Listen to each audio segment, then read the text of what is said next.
What's up, everybody? Billy back here, broship of the nerds. That's right. And Saturday we had Survivor Series War Games. It was the 36th annual Survivor Series pay-per-view, and it they changed it up.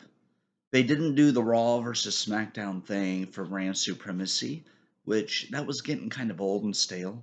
I mean, don't get me wrong, there were some good matches, but it always felt like it was just kind of blah for some of the matches, especially the elimination tag matches where there was like nothing at stake, like an extra draft pick or the winning team, the sole survivor or the survivors get better numbers in the Royal Rumble match. Nothing like that. So it felt like at times it was kind of but then there were also really good matches. We also saw the Undertaker debut there, started his career off there as the mystery partner for the Million Dollar Man's team. So, a lot of good memories over the years of Survivor Series. We also saw Taker retire there.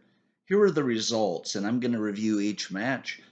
So, to kick off the show, they went with a War Games match for the women, which was awesome because that spreads out the War Games matches and it made for a really good start and a good pace because the first match sets the pace and tone for the entire event.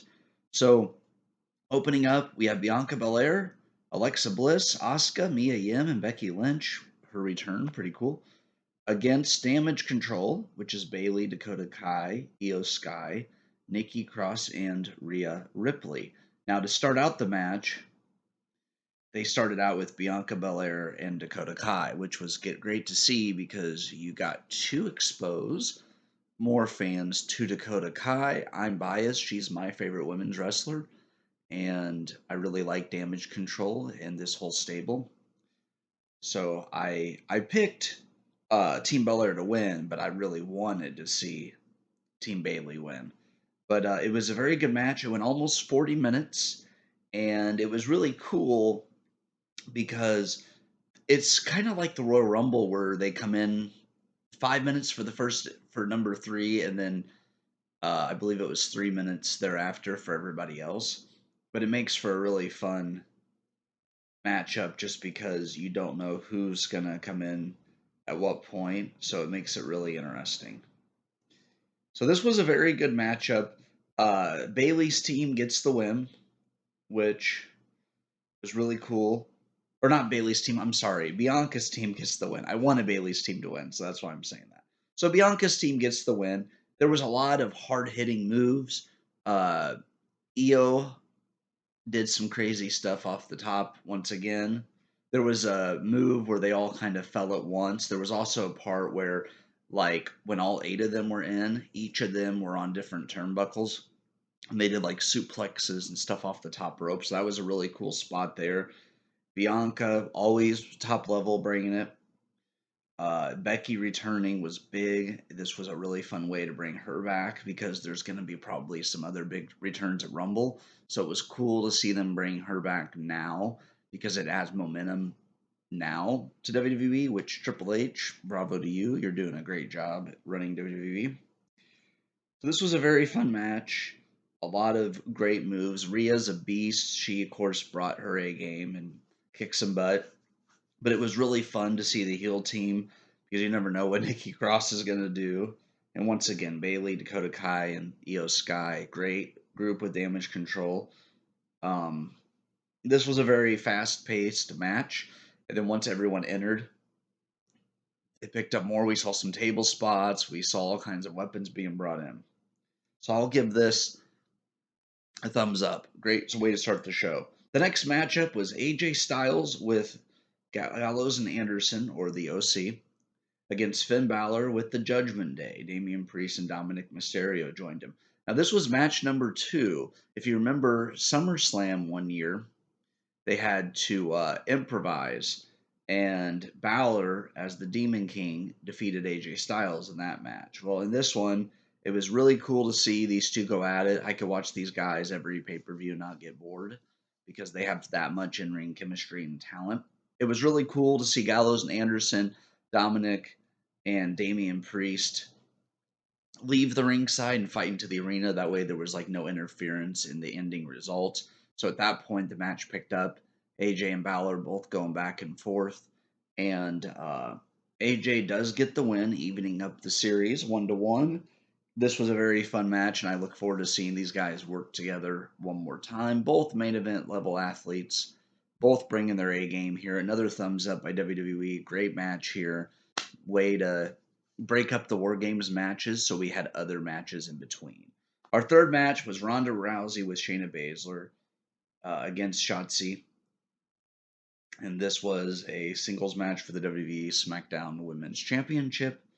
Um, both of these athletes, obviously Ronda, baddest woman on the planet, natural athlete, we know that. Shotzi, I've seen her do some good matches, but these two had a lot of mistakes during the match, and it showed.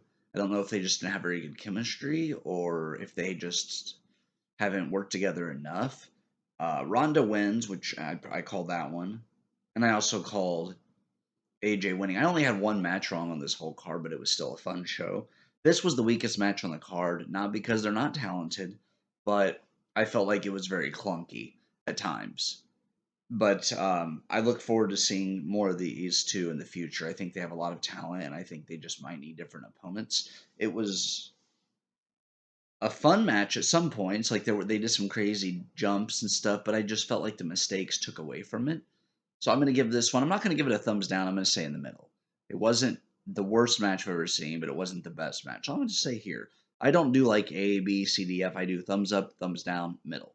Middle means like average or eh. Down means worst things I've ever seen. This was in the middle. Could have been better, but it also could have been much worse. So middle of the road. The next matchup was Seth freaking Rollins defending the United States Championship against Austin Theory and Bobby Lashley. This is the match that I didn't get right, but I was pleasantly surprised. So, the ending of this match, we saw all three of these athletes display what they can do in the ring, which was just incredible. Uh, Theory is a lot more serious now. It's cool to see that side of him. Rollins, very fast. He did one of the cleanest flips to the outside I've ever seen, besides Ricochet.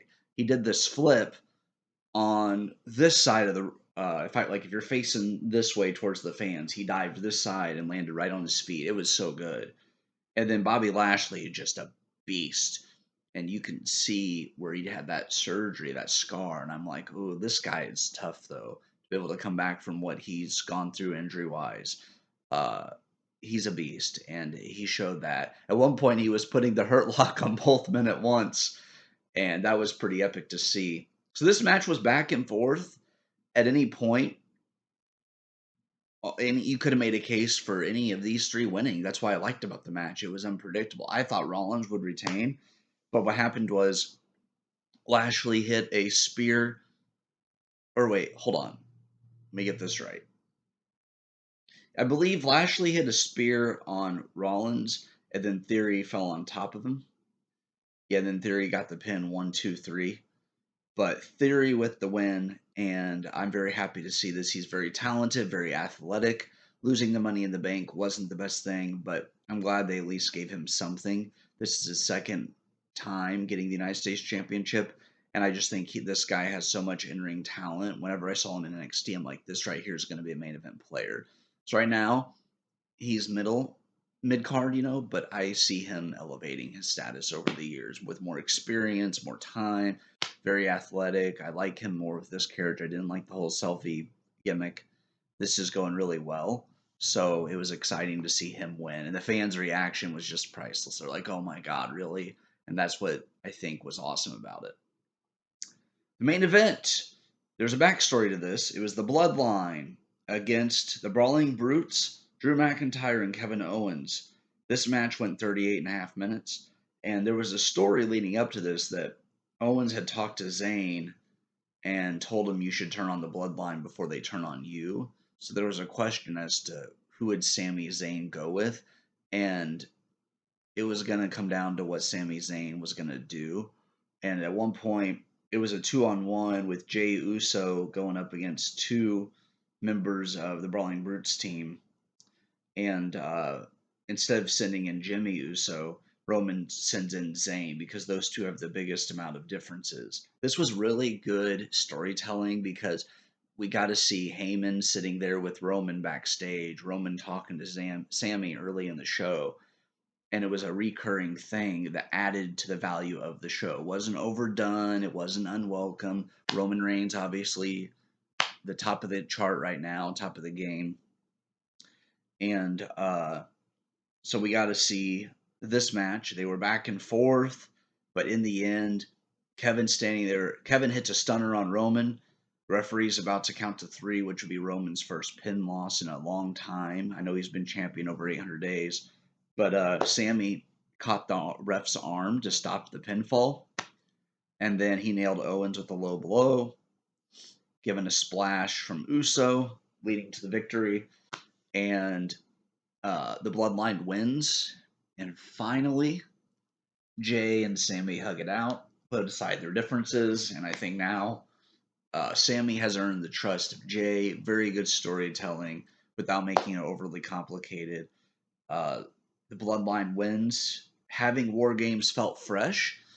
I remember them doing the NXT War Games, and those were very good, memorable moments, like Dakota Kai turning on Tegan Knox and Ripley's team coming back from a 4-on-2 disadvantage. That was just an amazing War Games that year. We remember Ricochet doing the double backflip off the top of the cage during NXT War Games as well. So this was a fresh way to change up Survivor Series. And, you know, next year, if they decide to do, say, one War Games match or two, and then throw in an elimination match as well, that would be cool. If they want to throw in a World Championship match to build up to Rumble, that would be cool. There's so many things they can do, and I like that Triple H is keeping his options open, and he's not like, uh, sticking to the same old all the time. He's changing it up to make it fresh for the fans. And I think he understands because he himself is also a fan. And coming from a wrestler's point of view, I'm sure he wouldn't want to be in meaningless tag matches every year. So War Games felt special because there were story builds, there were feuds, and it's a good way to like end feuds and also build them up. So I felt like there was a purpose to it. It wasn't high stakes all the time like championships, but it was high stakes because okay, who is Sammy gonna align with? Is he gonna stick with the bloodline, or is he going to turn on the bloodline? So that was a really fun way to make War Games feel higher stakes. And I look forward to seeing what WWE does. This was my first pay per view back in a while because I had left for a bit because I felt like WWE was getting stale. But now with Triple H at the helm, they brought back Dakota Kai, which is my favorite, Io Sky. They brought back Karrion Kross, Scarlett, Braun Strowman, Bray Wyatt, amongst many other Mia Yim, amongst many others that I'm probably forgetting their names right now. But it's been really cool to see this run, and I look forward to Rumble. I think Royal Rumble is going to be a hell of a pay per view because Triple H knows how to do things the right way. Last year's Rumble, my opinion, or 2022's Rumble was one of the worst ones they've ever had. It was very predictable, and there weren't a lot of surprises, and it felt flat. So I'm hoping that they're able to freshen it up this year and make the Rumble matches fun again. But yeah, I'm gonna give this pay per view a thumbs up. Every match was at least mid level, and like I said, Shotzi and Ronda, very talented athletes, not taking anything away from them, but they just had a lot of mishaps there. And you noticed them. It wasn't like one, it was multiple. And I look forward to them getting another shot because I know that they're really good, talented athletes. We were missing Liv Morgan in this show, and Bray Wyatt, but it's nice to have so many stars available that you can rotate every other show and get a lot of people in there. Obviously, with Rumble, the field's going to be wide open. There's a lot of people that could return. There's a lot of ways it could go. So thanks for tuning in. This has been a Survivor Series review, and I hope you guys enjoyed the show. Leave your thoughts in the comments. I'd like to hear from you. What was your favorite match of Survivor Series War Games? What was your least favorite? And what did you think about this pay per view? Do you think it freshened up Survivor Series. Agree or disagree? That's okay. Leave me a comment. Thank you so much, and I hope you guys have an amazing day.